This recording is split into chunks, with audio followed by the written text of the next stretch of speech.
Dental implants today have come a long way, and the original implants were made of titanium. The discovery that titanium implants could integrate into somebody's jaw was around the 50s. And since then, they've done very, very well. But what has happened with the success of titanium implants is that there's been more and more manufacturers that have come into play and manufacturing protocols. So what we've found is that the implants now have had different compositions, and there are now more alloys added into the mix and in the fabrication process of these implants. With titanium implants, you have to couple two parts that are sometimes made of different alloys. And when you do that in a wet environment of the mouth, you start to have electrical exchange between the two different metals. And when you have that electrical activity in the mouth, that also leads to corrosion. What happens when the implant corrodes? There's a breakdown. The material breaks down. There's an oxidation process that takes place.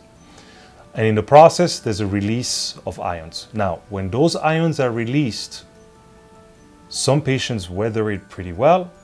Others start having symptoms like allergies or rashes, and some go into some metal toxicity symptoms where they have vertigo, they feel tired, they can't get out of bed, they're lethargic. Ceramic implants, on the other hand, are very inert.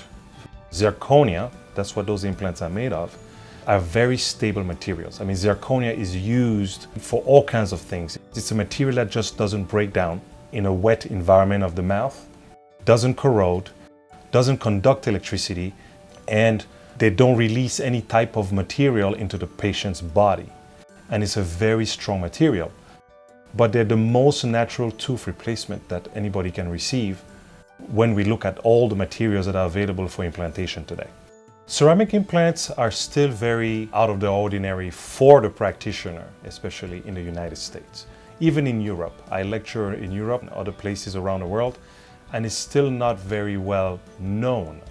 However, those of us who have been using these implants for the last, in my case, at least the last 6 years, we find that they are as successful and even provide better aesthetics when you place them in the front area than titanium implants.